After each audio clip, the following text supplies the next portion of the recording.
January 14, 2026. Late Tuesday evening. The parent company of America's most iconic luxury retailer filed for Chapter 11 bankruptcy protection. Saks Global, owner of Saks Fifth Avenue, Neiman Marcus, and Bergdorf Goodman, had finally run out of money. 159 years of history. 3 of the most prestigious names in American luxury, and a debt load so massive it crushed them all. This is the story of how a $5 billion empire collapsed in just 14 months. The numbers are staggering.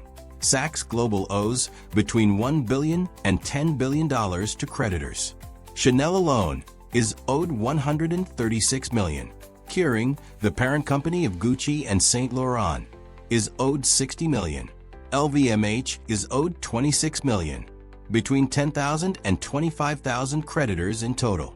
And one very unhappy tech giant, Amazon, which invested $475 million and now calls that stake presumptively worthless. This is the largest luxury collapse since COVID-19, and it signals something fundamental has broken in how Americans shop for luxury. 1867. Andrew Saks was 19 years old, a German Jewish immigrant working as a peddler in Baltimore. He moved to Washington, D.C. with his brother Isidore and opened a small men's clothing store. Andrew Saks had revolutionary ideas for retail. He sold items at one fixed price, no bargaining. He offered refunds on returned merchandise, and he advertised truthfully. These concepts were radical in 1867 America. When Andrew died in 1912, his son Horace took over. In 1923, Horace merged with Gimbel Brothers. And on September 15, 1924, they opened the store that would become legend. Saks Fifth Avenue at 611 Fifth Avenue in Manhattan, a full city block directly south of St. Patrick's Cathedral. Limestone, marble, bronze. It wasn't just a store, it was a temple to luxury. For decades, Saks Fifth Avenue defined American elegance. Grace Kelly shopped there. Elizabeth Taylor, Jackie Kennedy. By the 1960s, Saks had become synonymous with American luxury itself. But the world was changing. In the 1990s, Americans began shifting away from department stores. Why shop at Saks when you could go directly to the Gucci boutique? The rise of direct-to-consumer retail fundamentally changed luxury shopping. Chanel, Hermes, Louis Vuitton, they all opened their own stores, controlling the entire customer experience.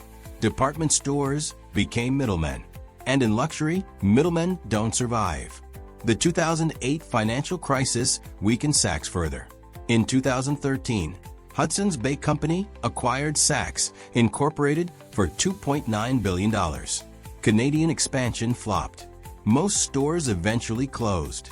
The business model was fundamentally broken, so they doubled down with the worst acquisition in luxury retail history. December 2024, Hudson's Bay Company announced a massive deal. They would acquire Neiman Marcus Group for $2.65 billion.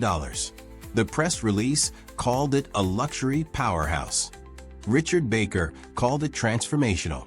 Mark Metrick was named CEO of the new entity, Saks Global. And to make it seem cutting-edge, they brought in Amazon.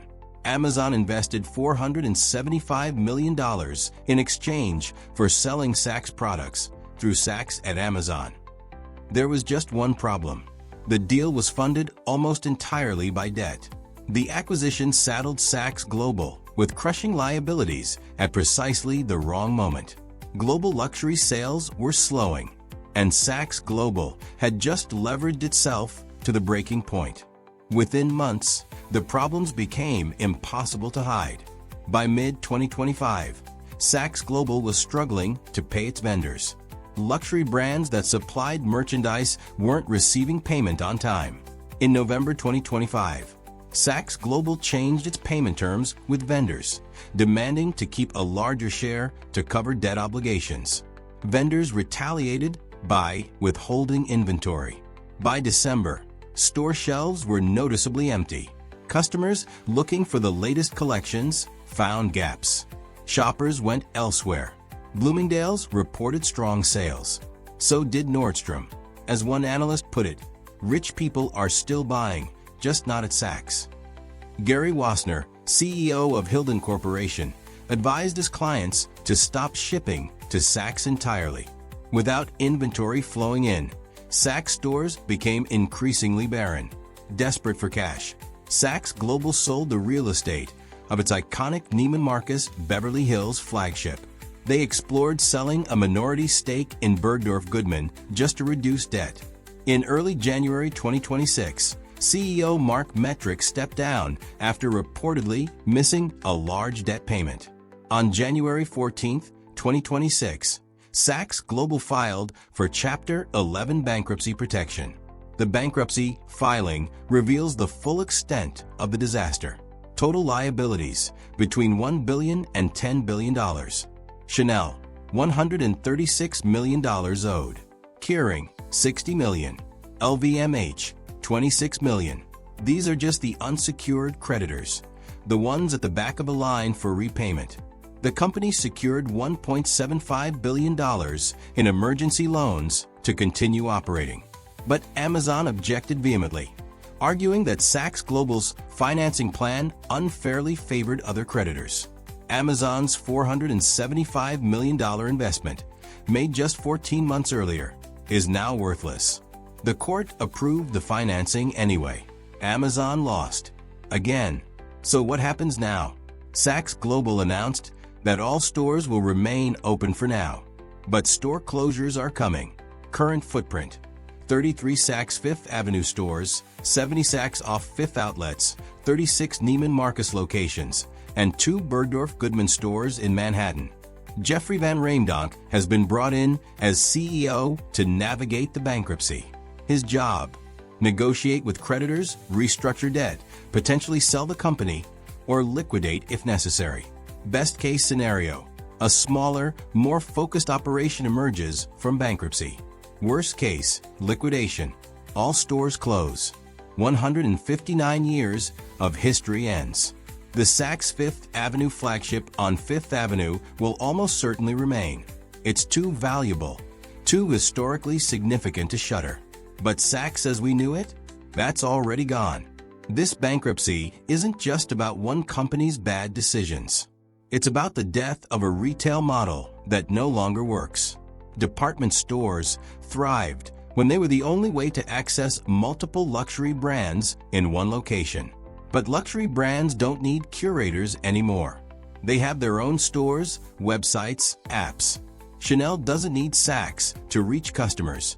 Chanel is the destination. Why would Hermes allow Saks to take a markup when Hermes can sell directly and keep all the profit?